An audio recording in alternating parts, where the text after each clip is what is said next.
चलो बच्चों, तो आज हम लोग गुजराती में पोएम नंबर 10 शुरू करें, जिसका नाम है आला लीला वांसड़िया। देखो, ये जो पोएम है ना, ये पोएम एक लोकगीत है। लोकगीत किसे कहते हैं? लोकगीत जनरली वो कहलाता है कि जो सभी लोग मिलकर समूह में एक साथ गाते हो ना, तो वो लोकगीत कहलाता है। जनरली होता है ना, कोई वो प्रेयर होती है या कहीं पर कोई भजन वगैरह चलते हैं, मंदिर में सब एक साथ कोई गीत अगर गाते हो या कोई त्योहारों पर, और ऐसे गीत जो सालों से चलते आ रहे हो, भाई कोई त्यौहार हो तो सालों से इस त्यौहार पे ऐसा गीत गाया जाता है, तो जनरली ऐसा गीत वो लोकगीत कहलाता है। और यहाँ पर जो ये आला लीला वांसड़िया, ये जो चैप्टर दिया हुआ है ना, तो ये भी एक तरह का लोकगीत ही है, जो श्री कृष्ण के लिए ये गीत गाया हुआ है। और इसमें ये चैप्टर का अगर नाम पहले समझे ना कि आला लीला वांसड़िया, ये क्या कह रहे हैं और किसको कह रहे हैं, तो ये कहा जाता है आला लीला। पहले इसका मीनिंग समझे। आला मतलब कहलाता है थोड़ा सा गीला, गीला जैसा हो, जिसमें विनाश हो, थोड़ी सी जो है वो ये पानी उसमें आया हो, तो वो आला। और लीला, लीला मतलब जो ग्रीन कलर का हो, ठीक है ना, जो ग्रीन कलर का हो वो लीला। और वांसड़िया, वांसड़िया मतलब कहते हैं कि जो जो वांस वांस का जो पेड़ आता है, बाम्बू ट्री हम लोग कहते हैं ना, है ना, जिसमें से ये बाम्बूस तैयार होते हैं, वो तो उसे उसे वांस कहते हैं। वांसड़िया मतलब कि उनमें से ये बनने वाली लकड़ी, जो बाम्बू ट्री की जो लकड़ी होती है, वो ये वांसड़िया कहलाए। तो वो लकड़ी के बारे में ये एक्सप्लेनेशन है, आला लीला वांसड़िया। भाई वो लकड़ी कैसी है? ग्रीन कलर की, थोड़ी सी गीली जैसी वो लकड़ी आई हुई है, बराबर। और वो श्री कृष्ण के लिए ऐसे गा रहे हैं कि उस लकड़ी में से, उस बाम्बू ट्री में से श्री कृष्ण के लिए बांसुरी बनाना चाहते हैं ये, बराबर ना। श्री कृष्ण के लिए ये अपना क्या कह सकते हैं, अपनी भक्ति वो बताते हैं, अपना प्यार वो बताते हैं, कि जिसमें वो कह रहे हैं कि बहुत ही सुंदर ये वांसड़िया, मतलब कि ये बाम्बू ट्रीज में से ये लकड़ी तैयार की है, और उस लकड़ी में से वो श्री कृष्ण के लिए बांसुरी बनाना चाहते हैं, ठीक है ना। तो देखो, ऐसे श्री कृष्ण के लिए ये गीत लिखा हुआ है, तो हम लोग समझें कि इस गीत में वो क्या कहना चाहते हैं। देखो, इस पोयम में क्या लिखा हुआ है, जैसे कि सबसे पहली लाइन में लिखा हुआ है कि आला लीला वांसड़िया रे वढावू, एनी रे उतरावू रे प्रभु जीनी वांसड़ी रे लोल। क्या कहते हैं कि आला लीला वांसड़िया रे वढावू। आला लीला मतलब जो थोड़े से गीले हो, थोड़े से जो है वो ग्रीन कलर के हो, मतलब वो फ्रेश कहलाते हैं ना। जैसे वो फ्रेश बाम्बू ट्रीज में से वो लकड़ी निकाल रहे हैं, फ्रेश लकड़ी, तो उसके लिए समझो ये वर्ड दिया हुआ है आला लीला। तो आला लीला वांसड़िया रे वढावू, वढावू मतलब कि उसको हार्वेस्ट करो। वो हार्वेस्टिंग करना कहते हैं ना, जब क्रॉप्स पूरी तरह से तैयार हो जाए तो उन क्रॉप्स को फिर काटा जाता है, तो उसे हार्वेस्टिंग करना कहते हैं, या गुजराती में कहो वढावू। तो ये लिखा हुआ है ना वर्ड के आला लीला वांसड़िया रे वढावू, कि ऐसा ये बाम्बू ट्रीज़ की लकड़ियाँ मैं वो हार्वेस्ट करूँ, कि उनमें से निकालूँ, पेड़ में से निकालूँ उन्हें, एनी रे उतरावूँ रे प्रभु जी नी वांसड़ी रे लोल। एनी रे उतरावूँ, उतरावूँ मतलब यहाँ पर तैयार करना, और उन लकड़ियों में से मैं तैयार करूँ, क्या तैयार करूँ, तो प्रभु जी नी वांसड़ी रे लोल। प्रभु जी नी वांसड़ी मतलब कि भाई श्री कृष्ण के लिए बांसुरी मैं उसमें से तैयार करूँ, ठीक है। तो ये पहली लाइन में बोल रहे हैं कि उस बाम्बू ट्रीज में से मैं फ्रेश लकड़ियाँ निकालूं, और उनमें से श्री कृष्ण के लिए मैं बांसुरी तैयार करूं। जो आखिरी में कहते हैं ना रे लोल, वो जब समूह गीत गाया जाता है ना, लोकगीत, सब लोग साथ में जब गाते हैं ना, तो आखिरी का वर्ड होता है ना, सब लोग एक साथ जो है वो बोलते हैं, तो ये वो वर्ड है। इनके कोई मीनिंग नहीं निकलता, लेकिन सब एक साथ गाते हैं ना, तब उस वक्त एक साथ ये वर्ड से बोला जाता है जोश में। तो इसलिए पहली लाइन में वो कह रहे हैं कि भाई फ्रेश लकड़ियाँ, फ्रेश बाम्बू ट्रीज़ की लकड़ियाँ मैं निकालूं, और उनमें से मैं भगवान के लिए, श्री कृष्ण के लिए बांसुरी तैयार करूं। फिर आगे नेक्स्ट लाइन में वो कह रहे हैं कि जिसमें बांसुरी की, जो श्री कृष्ण के लिए बांसुरी तैयार हो रही है, उसकी खासियत बता रहे हैं। पर श्री कृष्ण की बांसुरी कैसी होगी, तो देखो उसके लिए वो क्या कह रहे हैं। उसके लिए वो कह रहे हैं कि वांसड़िए कोई हंस पोपट ने मोर। क्या कह रहे हैं? वांसड़िए काई हंस पोपट ने मोर। आप लोगों को ध्यान है, आप कहीं बाहर जाते हो और कोई हैंडीक्राफ्ट की चीज़ें देखते हो, जस्ट आपको माइंड क्लियर करवा रहा हूँ, वो ध्यान देना कि आप कोई हैंडीक्राफ्ट की चीज़ें देखते हो ना, हाथ से बनी हुई चीज़ें, तो उस पर अक्सर कोई ना कोई जानवर के, कोई बर्ड के, या कोई ऐसे है ना, सब क्या कह सकते हैं कि भाई छोटे छोटे स्टैच्यूज उस पर लगे हुए होते हैं। देखते होगे ना, कोई छोटा सा पॉट भी खरीदो तो उसके आसपास भी कोई ना कोई जानवर का छोटा सा स्टैचू लगा हुआ होगा, है ना, लकड़ी का या कोई पत्थर का, ऐसा छोटा सा स्टैचू उसके सामने लगाते हैं कि जिससे उसकी चमक, उसका अट्रैक्शन और ज़्यादा बढ़ जाता है। तो यहाँ पर भी वो वही कह रहे हैं कि वांसड़िए काई हंस पोपट ने मोर, जो श्री कृष्ण के लिए बांसुरी बना रहे हैं ना, उस बांसुरी के ऊपर एक कोने में हंस, एक कोने में पोपट और एक कोने में मोर, ऐसे सुंदर जो है वो उस बांसुरी को सजा रहे हैं। तो खाली बांसुरी नहीं है, उस बांसुरी के ऊपर छोटे छोटे स्टैच्यूज भी लगाए हुए हैं कि जिससे उस बांसुरी को बहुत अच्छी तरह से सजाया हुआ है। तो वो कह रहे हैं ना, वांसड़ीए काई हंस पोपट ने मोर, वांसलड़ी वगाड़े रे नंदजीनो लाड़को रे लोल। ने वांसलड़ी वगाड़े मतलब कि ये बांसुरी बजाने वाला कौन है, तो नंद जीनो लाड़को। नंद जीनो लाड़को मतलब कि नंद जी का बेटा कौन, श्री कृष्ण, बराबर ना। तो श्री कृष्ण के लिए इतनी सुंदर ये बांसुरी बजाई, ये हमने तैयार की है, जो ये श्री कृष्ण ऐसी बांसुरी बजाएंगे, ठीक है ना। फिर तीसरी लाइन में, थर्ड पैराग्राफ में वो क्या कह रहे हैं, वो भी बांसुरी के बारे में ही और बता रहे हैं। कह रहे हैं कि वांसड़िए काई फुमता लटके चार, वांसड़िए काई फुमता लटके चार, ने आंगड़ीए अंगूठी, ने अंगूठी माँ हीरला रे लोल।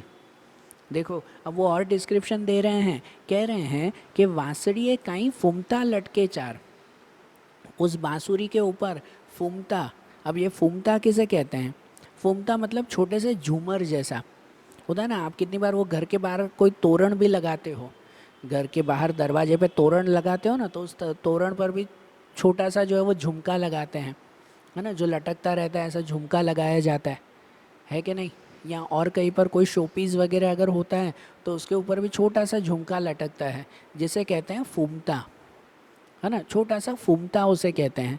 तो यहाँ पे वही है कि वांसड़िए काई फुमता लटके चार, कि उस बांसुरी को सजाने के लिए उसके कॉर्नर पे चार फुमता मतलब चार छोटे छोटे झूमर भी लगाए हुए हैं कि जिससे वो बांसुरी और ज़्यादा सुंदर लगे। आंगड़ी है अंगूठी, ने अंगूठी में हीरला रे लोल। और देखो ये बांसुरी को इतनी सुंदर तरह से सजाया हुआ है, और ये बांसुरी बजाएगा कौन, तो श्री कृष्ण बजाएंगे इसे। और श्री कृष्ण की हाथ, श्री कृष्ण के हाथ जब उस बांसुरी के ऊपर होंगे ना, तो श्री कृष्ण के हाथ भी सजे हुए होंगे। किससे सजे हुए होंगे, तो अंगूठियों से। तो उसके लिए ये श्री कृष्ण के हाथ की भी डिस्क्रिप्शन है कि आंगड़ीए अंगूठी, ने अंगूठी माँ हीरला रे लोल, कि इस उंगली के ऊपर अंगूठी लगी हुई है और उस अंगूठी के ऊपर हीरे जड़े हुए हैं, बराबर ना, हीरे मोती लगे हुए हैं, कि जिससे श्री कृष्ण का हाथ भी उस बांसुरी के साथ बहुत सुंदर तरह से जच रहा है। आगे कहते हैं कि आव्या आव्या ओतरा दशना मेह, पांदरडा खेतरडा रे हरी केरा छड़ी वड़िया रे लोल, बराबर। अब आगे वो कहते हैं, ये अब नेचर की डिस्क्रिप्शन है, बराबर, ये अब नेचर की डिस्क्रिप्शन है कि ये गीत, ये जो लोकगीत है वो जनरली बारिश के मौसम में गाया जाता है, कि जब श्री कृष्ण की भक्ति कर रहे हैं और उनकी भक्ति से जैसे बहुत भरपूर बारिश आ रही है, बहुत भरपूर बारिश हो रही है, तो उसके लिए वो ये दूसरे पैराग्राफ में क्या कहते हैं कि आव्या आव्या ओतरा दशना मेह। तो ओतरा दश मतलब कि ओतरा मतलब उत्तर और दश मतलब दिशा, उत्तर दिशा, जो नॉर्थ डायरेक्शन कहते हैं, कि देखो वो आ रहे हैं, आव्या आव्या, देखो वो आए, उत्तरा दशना मेह, कि उत्तर दिशा में से मेह, मेह मतलब के बादल, जो बारिश के बादल, के देखो कि उस नॉर्थ साइड से अब बारिश के बादल आ रहे हैं, बराबर ना, वो सुंदर बादल वहाँ से आ रहे हैं। पांदरडा खेतरडा रे हरी केरा छली वड़िया रे लोल, कहते हैं कि पांदरडा खेतरडा, कि भाई हर पेड़ों के पत्ते, खेतरडा मतलब कि भाई हर जो है वो खेत, हरी केरा, हरी केरा मतलब कि भगवान के आशीर्वाद से छली वड़िया रे लोल, छली वड़िया मतलब कि भाई पूरे पानी से भरपूर भर चुके हैं, बराबर ना, पानी से भर चुके हैं, कि उसमें अच्छी तरह से पानी पहुंच चुका है। हाँ? जो किसान होते हैं उन किसानों को क्या चाहिए होता है, और कुछ भी नहीं, कि अच्छी बारिश हो, कि अच्छी बारिश होगी तो उनकी फसल भी अच्छी तरह से तैयार होगी, बराबर। तो ये श्री कृष्ण की भक्ति कर रहे हैं ना, श्री कृष्ण की प्रेयर कर रहे हैं, श्री कृष्ण के लिए इतनी सुंदर बांसुरी तैयार कर रहे हैं। तो जैसे उनके ही आशीर्वाद से अब ये बारिश के बादल भी आ चुके हैं और उनकी वजह से हर पेड़ों के पत्ते, हर खेत वो भरपूर पानी से छलक उठे हैं। पता है ना, भरपूर पानी उन खेतों को मिल चुका है अब। और आखिरी में वो कह रहे हैं कि खेतरिए काई झूली રહ્યા છે મોલ ને मोले मोले गूंथी दीदा प्रभुजीए मोती डारे लोल। और अब आखिरी लाइन में क्या कहते हैं कि खेतरिए काई झूली રહ્યા છે मोल, कि हर खेतों में ये मोल, मोल मतलब कि भाई क्रॉप्स, जो खेतों में जो क्रॉप्स तैयार होते हैं, कि अब वो क्रॉप्स झूली રહ્યા છે, झूली રહ્યા છે मतलब लहरा रहे हैं। खेतों में जैसे क्रॉप्स लहराते हैं ना, बराबर, अच्छी तरह से बारिश हो गई, पूरे क्रॉप्स तैयार हो गए और उनकी वजह से हवा से वो क्रॉप्स सुंदर तरीके से पूरे खेतों में लहरा रहे हैं।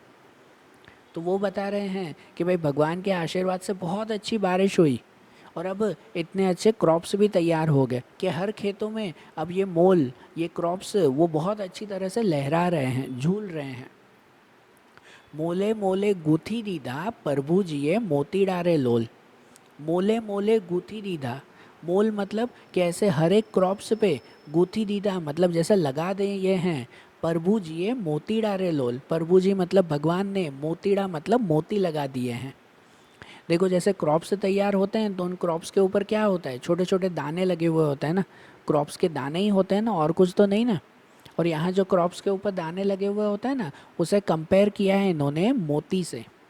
किससे कंपेयर किया, मोती से कंपेयर किया है।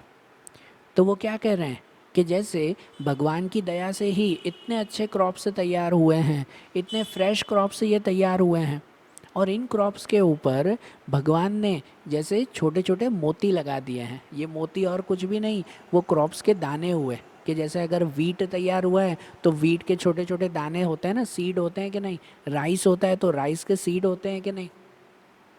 और ये जो सीड होते हैं ना, ये छोटे छोटे दाने जो हुए, वो उस किसानों के लिए और कुछ नहीं, मोतियों से भी ज़्यादा कीमती हैं, क्योंकि किसानों की पूरी ज़िंदगी तो उसके ऊपर ही टिकी हुई है ना।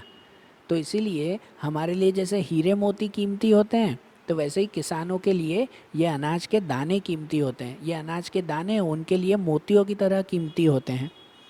और इसीलिए वो ये कह रहे हैं कि भाई भगवान के आशीर्वाद से इतनी अच्छी बारिश हुई, इतने अच्छे जो है वो हमारे खेत तैयार हो गए, सब फसलें अब लहरा रही थी अच्छी तरह से।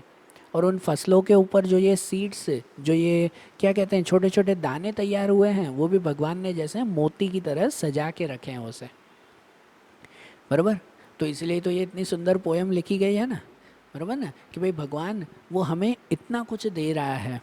इसमें इनडायरेक्टली हमें वही मोरल दे रहे हैं कि भगवान हमें इतना कुछ दे रहा है, भगवान के आशीर्वाद से ही इतनी अच्छी फसल तैयार हो रही है, इतने सब काम हो रहे हैं, और इसीलिए हमें भी तो भगवान को कुछ देना चाहिए ना, हमें भी तो भगवान को शुक्रिया कहना चाहिए, थैंक यू कहना चाहिए।